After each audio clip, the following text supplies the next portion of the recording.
بھائی بہن ساتھ رہتے نہیں تھے۔ اگر میری ماں کو کچھ ہو جاتا تو میں کبھی بھی یہ تکلیف برداشت نہیں کر پاتا۔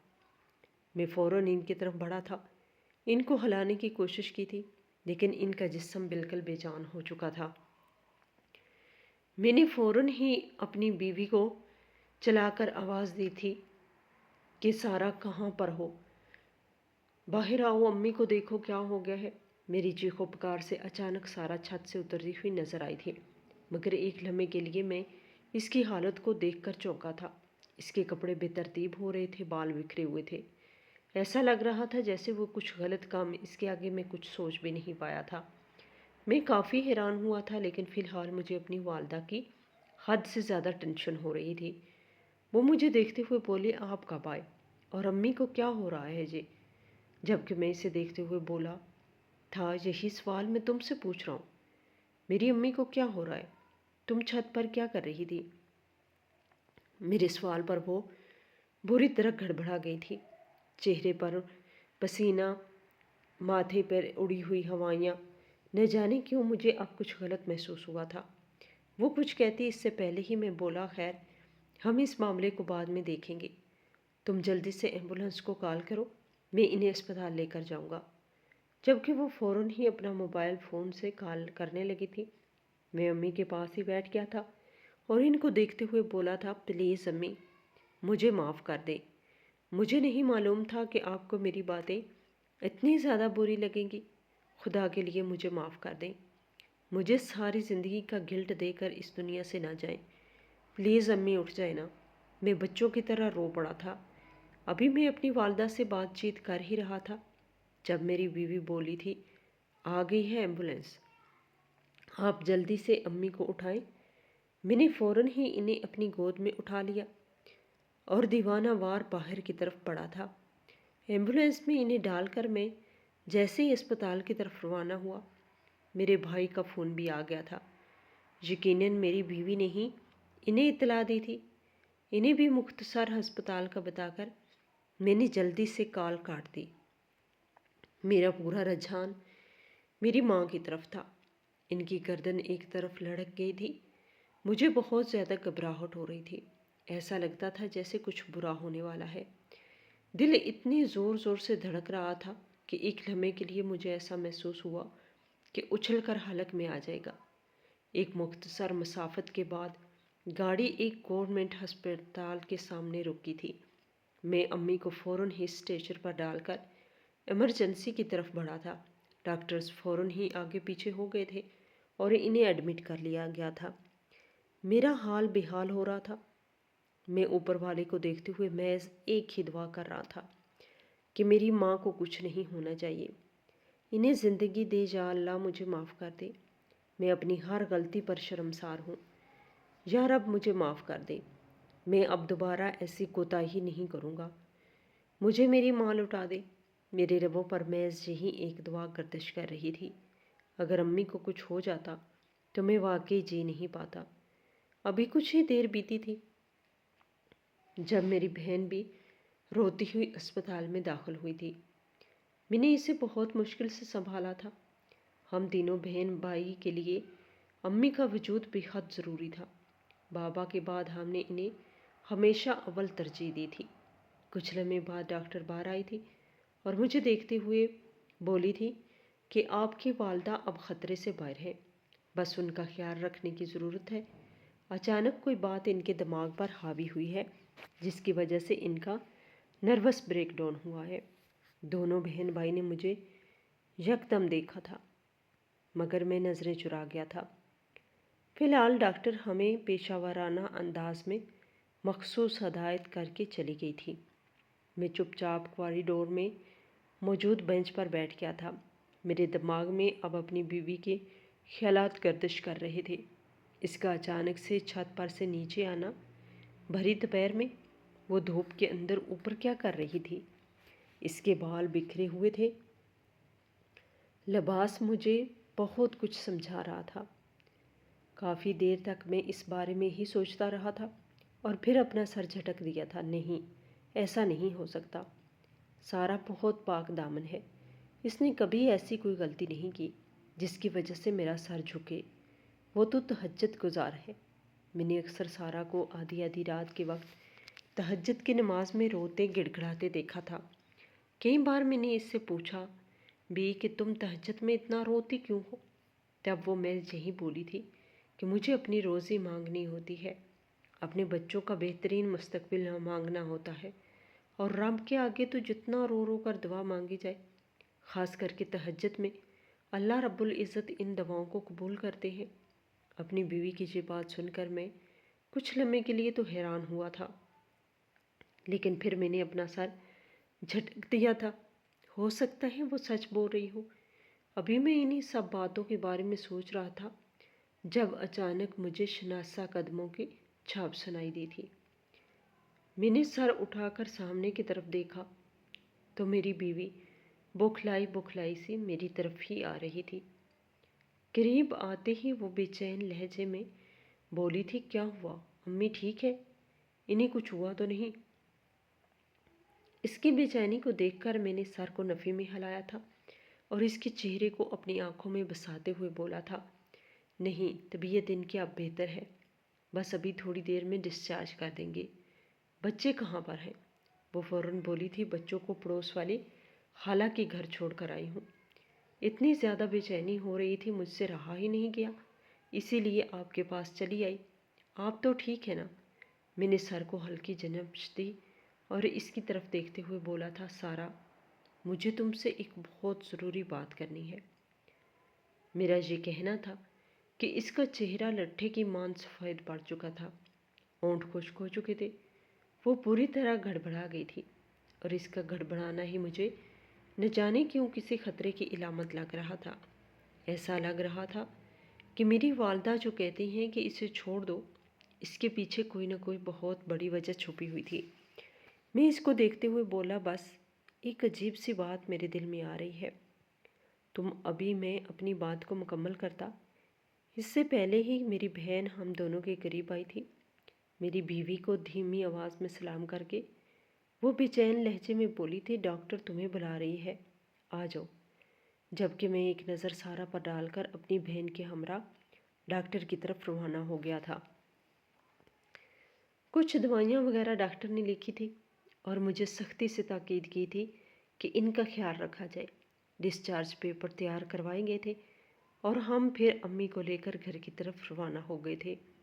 وہ نیم غنودگی کی حالت میں تھی اور اس کے باوجود ان کے لبوں سے محض ایک بات ادا ہو رہی تھی، میرے احمد کو بلاؤ، اسے کہو کہ اپنی بیوی کو چھوڑ دے، بعد میں بہت پچھتائے گا، اس کو سمجھاؤ۔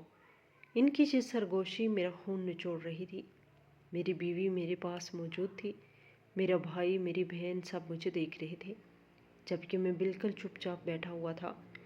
میری بیوی تو ایسی ہو رہی تھی جیسے اس کی جسم میں خون نام کی شے ہی نہ ہو۔ یہی بے چینی مجھے بہت کچھ سوچنے پر مجبور کر چکی تھی۔ بے شک میری آمدنی کم تھی، لیکن میں کسی بھی قیمت پر یہ نہیں چاہتا تھا کہ میری بیوی کو جو غلط کام کرے۔ ایک مختصر مسافت کے بعد میرا گھر آ گیا۔ بھائی نے راستے میں مجھے پیشکش کی تھی، میں امی کو اپنے ساتھ لے جاتا ہوں، کچھ دن ان کی خدمت کر لوں گا، پھر تم اپنے پاس لے جانا۔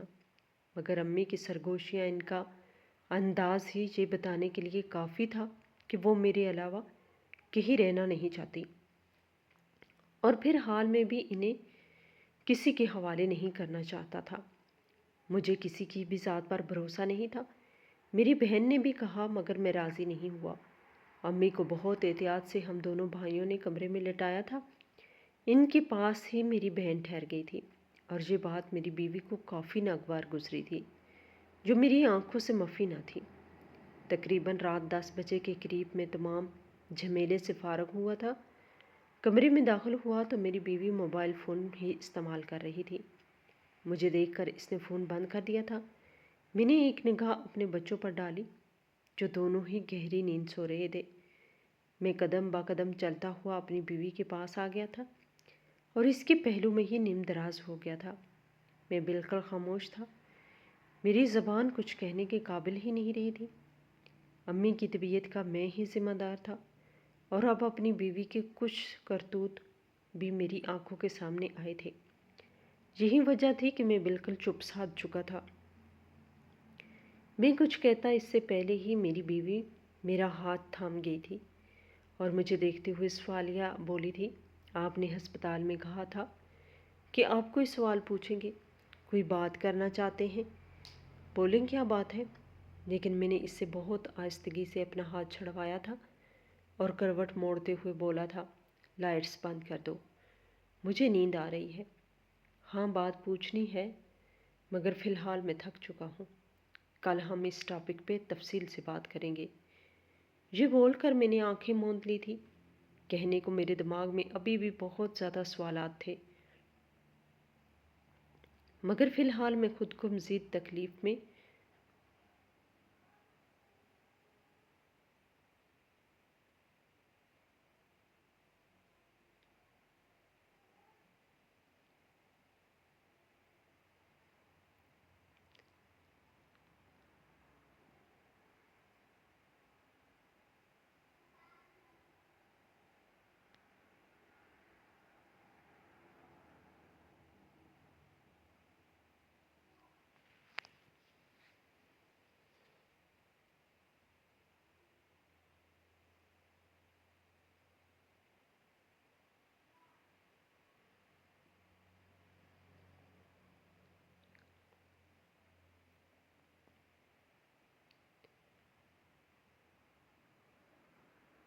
سمجھایا تھا کہ تائی بہت تیز عورت ہے، اس نے اپنی بیٹیوں کی تربیت بھی اپنی طرح کی ہے، مگر میں ہمیشہ سب کو خاموش کروا دیتا تھا کہ میری سارا ایسے نہیں ہے۔ اور پھر ایسا ہی ہوا تھا۔ شادی کے بعد سارا نے میرا پورا گھر سنبھال لیا تھا، اس نے کبھی کسی کو شکایت کا موقع نہیں دیا تھا۔ میرے بھائی کی جب شادی ہوئی تب بھی وہ ایک پاؤں پر کھڑی ہوئی تھی، اور بہن کی شادی کے وقت بھی اس نے وہی فرائض انجام دیے تھے جو ایک بہو کو دینے چاہیے تھا۔ میری بیوی لاکھوں میں ایک تھی، میری اماں کے بھی تمام خدشات دور ہو گئے تھے، لیکن پریشانی تب ہوئی جب میری بیوی پیٹ سے ہوئی۔ میرا دل بہت پریشان رہنے لگا تھا کیونکہ میری آمدنی اتنی نہیں تھی۔ ہم جوائنٹ فیملی میں رہتے تھے تو اخراجات میں پریشانی نہیں ہوتی تھی، لیکن جب بچہ ہو جاتا تب ذمہ داریاں بھی بڑھ جانی تھی۔ میں نے یہ بات اپنی ماں سے کہی تو انہوں نے ایک بہت ہی طنزیہ انداز اپناتے ہوئے کہا تھا، میاں بیوی گاڑی کے دو پہیے ہوتے ہیں، اگر بیوی اپنے مرد کا ساتھ دے تو اس میں کوئی بری بات نہیں ہے۔ آج کے زمانے میں تو بچہ بھی کما رہا ہے تب کہیں جا کر گھر چلتے ہیں، یہاں تو میری بہویں کچھ کرتی ہی نہیں۔ انہوں نے دونوں کو ہی اپنے تانے کی ضد میں لیا تھا، جبکہ میں انہیں خاموش کروا چکا تھا، فضول گوئی نہ کریں۔ مگر شاید یہ بات میری بیوی کے دماغ میں لگ گئی تھی۔ رات کے وقت میں جب کمرے میں آیا تو اس نے مجھ سے موبائل فون کی ڈیمانڈ کی تھی۔ ابھی میرے پاس کھانے کو پیسے نہیں تھے، میں اسے موبائل فون کہاں سے دیتا؟ میں نے اسے جھڑک دیا تھا، فضول تماشے میرے ساتھ نہ لگاؤ، تم ابھی حاملہ ہو، آگے جا کے ڈیلیوری ہونی ہے، پھر بچے کے اخراجات، اور پھر اب تم موبائل فون مجھ سے مانگ رہی ہو، آخر چاہتی کیا ہو؟ جبکہ میری بیوی فوراً بولی تھی، میں صرف اور صرف آپ کا سہارا بننا چاہتی ہوں، اسی کے لیے مجھے اسمارٹ فون چاہیے ہوگا۔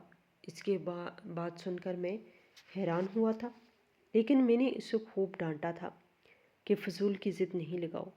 اس نے 2-4 دن میرے ساتھ بحث کی تھی کہ میں آپ سے وعدہ کرتی ہوں، آپ کو اگر میں نے ڈبل پیسے نہ دیے تو میرا نام سارا نہیں۔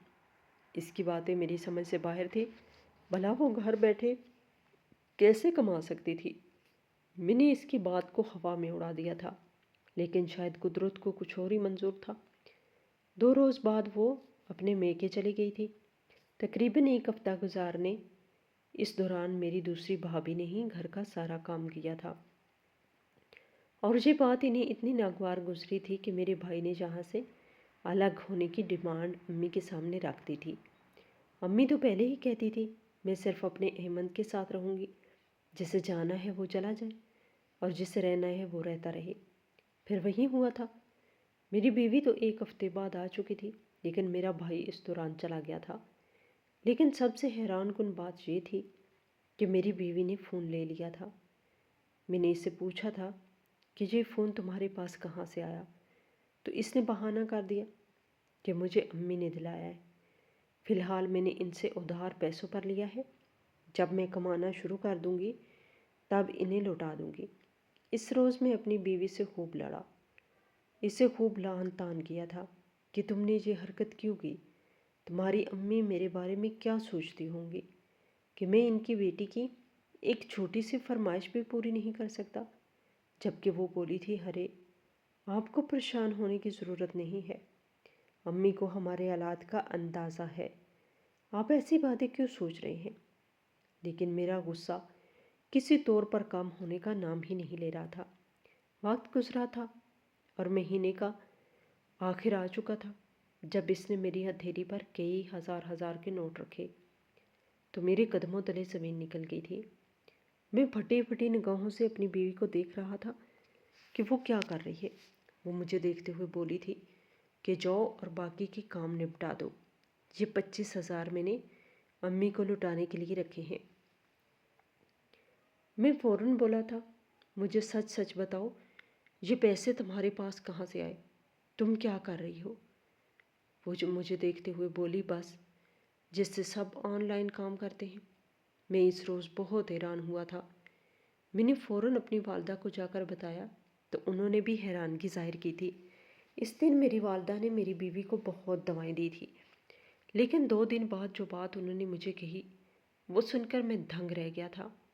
وہ مجھے دیکھتے ہوئے بولی تھی احمد تیری سارا ہاتھ سے نکل گئی ہے، اسے چھوڑ دے، یہ ہمیں کہیں کا نہیں رکھے گی، پورے معاشرے میں بدنام کروا دے گی، میں تیرے لیے کوئی اور لڑکی تلاش کر لوں گی، یہ بگڑ گئی ہے۔ یہ میری بات نہیں سن رہی۔ میں نے اس کو قرآن و حدیث کا ہر شے کے حوالہ دے دیا ہے، مگر اس پر صرف اور صرف پیسے کمانے کا بھوت سوار ہو گیا ہے جو بہت ہی خطرناک ہے، یہ ہم سب کو مٹی میں ملائے گی۔ احمد یہ تیری آخرت خراب کر رہی ہے۔ ان کی بات سن کر میں نے اپنی بیوی سے جب سوالات کیے تو اس نے لا علمی کا اظہار کیا تھا۔ اس کا کہنا تھا کہ امی کو ضرور کوئی غلط فہمی ہوئی ہے، ان کو لگتا ہے کہ میں اگر موبائل فون پر کام کر رہی ہوں تو اس کے پیچھے میں غلط فعل انجام دے رہی ہوں، لیکن میں ایسا کیوں دوں گی، میں تو آپ کی بیوی ہوں۔ وہ اتنے آرام دہ انداز میں بولی تھی کہ مجھے بھی اب ٹینشن نہیں ہو رہی تھی۔ میں نے یہی سوچا اس عورت کی وجہ سے مجھے ہزار کے کئی نوٹ ملے، اس کی وجہ سے میری کتنی پریشانیاں۔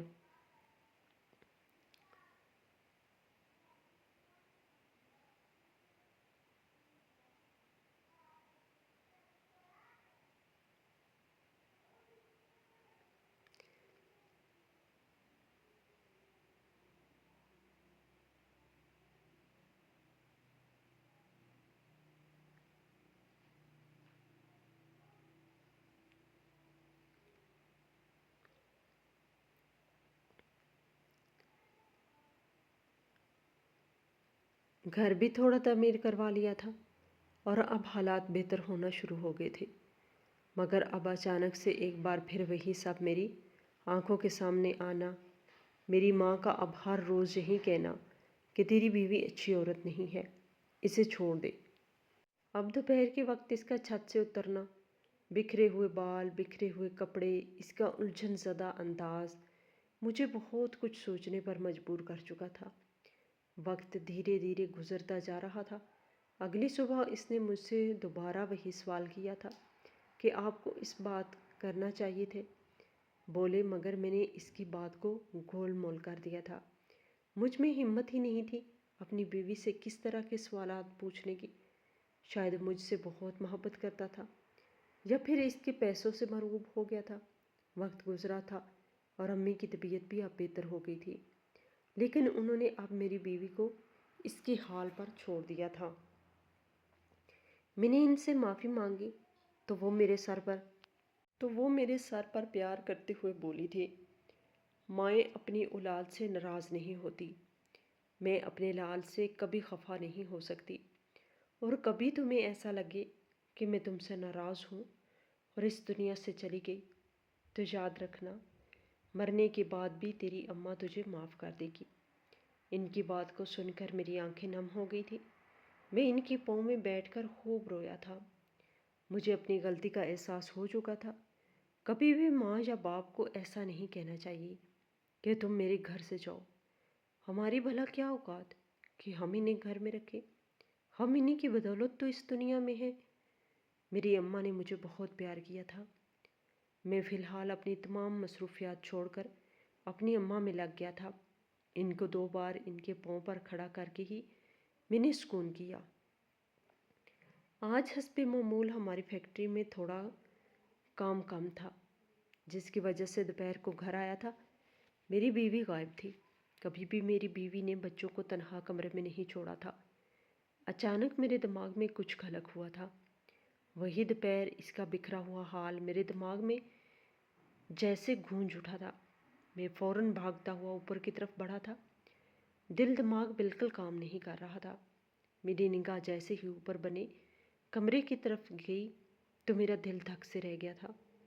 کمرے کا دروازہ کھلا ہوا تھا اور اندر سے آوازیں آ رہی تھی۔ میں نے دھڑکتے دل کے ساتھ جیسے ہی اندر قدم رکھا اور سامنے کا منظر دیکھا، میرے پیروں تلے سے زمین نکل گئی۔ ایسا لگتا تھا جیسے آسمان میرے سر پر آن گرا ہو۔ میری تہجد گزار بیوی، اللہ کی نیک بندی، ایک اجنبی مرد کے ساتھ غلط کاری کرنے میں مصروف تھی۔ میں سانس لینا تک بھول گیا تھا۔ میری آنکھیں ویران ہو گئی تھی۔ جسم ڈھیلا پڑ چکا تھا۔ ابھی اس کو ہوش آتا اس سے پہلے ہی میں دہاڑ کر بولا تھا، سارا یہ کیا ہو رہا ہے؟ میری آواز سے جیسے وہ ہوش کی دنیا میں آئی تھی اور وہ دونوں یکدم ایک دوسرے سے جدا ہوئے تھے۔ میرا دل کانپ رہا تھا۔ وہ مجھے دیکھتے ہوئے بری طرح ہڑبڑا گئی تھی۔ جلدی جلدی اپنا لباس درست کرنے لگی تھی، جبکہ وہ آدمی فوراً ہی اپنی جیب سے پیسے نکال کر سارا پر پھینک چکا تھا اور وہاں سے چلا گیا تھا۔ میں سارا کو ابھی بھی بے یقین نگاہوں سے دیکھ رہا تھا۔ جب وہ مجھے دیکھتے ہوئے بولی تھی، احمد، میں آپ کو تمام تفصیل سے آگاہ کر دیتی ہوں۔ دیکھیں، مگر اس سے پہلے ہی میں نے آگے بڑھ کر ایک زوردار تھپڑ اس کے منہ پر رسید کیا اور بنا کوئی بھی سوال کیے اسے طلاق دے دی تھی۔ ایسی عورت کو میں اپنے ساتھ نہیں رکھ سکتا تھا جو زانی ہو۔ پیسوں کے بدلے وہ اپنا جسم بیچتی تھی۔ یہ سوچ آتے ہی میرا دل پھٹنے کے قریب آ گیا تھا۔ مجھے اب سمجھ آیا تھا کہ میری والدہ مجھے اسے طلاق دینے کا کیوں بولتی تھی۔ مجھے اپنی ہر اس غلطی پر شرمندگی ہونے لگی تھی جو میں نے اس کے پیسے سے کی تھی۔ میرا دل بہت اداس ہو گیا تھا۔ میں نے سارا کو اپنے گھر سے نکال دیا تھا۔ ایسی باتیں کبھی چھپتی نہیں ہیں، پتہ چل ہی جاتی ہیں۔ میں نے سارا کی والدہ سے کوئی بات نہیں کی تھی۔ بھلا میں ان سے کیا ہی کہتا، کیونکہ پیسوں کی ضرورت تو مجھے ہی تھی اور میری ہی غلطی تھی کہ میں نے جانچ پڑتال نہیں کی کہ میری بیوی میرے پیچھے کیا کام کرتی ہے، آخر وہ آن لائن کیسے پیسے کما رہی ہے۔ مجھے لگا تھا کہ جب میری امی کو اس سانحے کے بارے میں علم ہوگا وہ میرا مذاق اڑائیں گی، مجھے ڈانٹیں گی، مجھے طنز و طعنہ کی ضد میں لائیں گی، مگر ایسا نہیں ہوا تھا۔ انہوں نے مجھے اپنے سینے سے لگایا تھا کیونکہ وہ جانتی تھی کہ میں سارا سے بہت محبت کرتا تھا۔ ان کے سینے سے لگ کر میں اتنا رویا تھا کہ مجھے اپنا سانس رکتا ہوا محسوس ہو رہا تھا۔ میری امی میرا سر سہلاتے ہوئے بولی تھی، حرام کا پیسہ اتنا لذت امیز ہوتا ہے کہ انسان اپنی ہر حدود بھول بیٹھتا ہے۔ تمہاری بیوی شادی سے پہلے بھی یہی کام کرتی تھی اور یہ سب تمہاری ساس کرواتی تھی۔ مجھے علم نہیں تھا، بس اندازہ تھا، لیکن شادی کی بات جب اس نے کھلے عام یہ گھر میں کرنا شروع کیا اور میں نے احتجاج کیا تو اس کی اماں مجھے دھمکا کر گئی تھی کہ اگر میں نے تمہارے سامنے اپنا منہ کھولا تو وہ پورے خاندان میں میری بیٹی کو بدنام کر دیں گی، بے بنیاد اس پر الزامات لگائیں گی۔ اسی لیے میں چپ ہو گئی تھی نا۔ لیکن کہتے ہیں نا، ایک اولاد کو بچانے کے چکر میں دوسری اولاد پر بات ہو جاتی ہے۔ میں آج بھی سارا کے بارے میں سوچتی ہوں تو میرا دل پھٹ جاتا ہے۔ اس کو چھوڑنے کے بعد خدا تعالیٰ نے میری روزی میں خود ہی برکتیں ڈال دی تھیں۔ میری سیلری بھی بڑھ گئی تھی۔ میری امی نے میری شادی اپنی بھانجی سے کروا ہی دی تھی اور ان لوگوں نے بھی کوئی اعتراض نہیں کیا تھا۔ میری دوسری بیوی نیک بہت تھی۔ شروعات میں اس پر خوب شک کرتا تھا، لیکن دھیرے دھیرے مجھے سب سمجھ آنا شروع ہو گیا تھا کہ کون درست ہے اور کون غلط۔ ناظرین، آپ کو آج کی ہماری یہ کہانی کیسی لگی؟ کمنٹ باکس میں اپنی رائے کا اظہار ضرور کریں اور ہمارے چینل کو بھی سبسکرائب کریں۔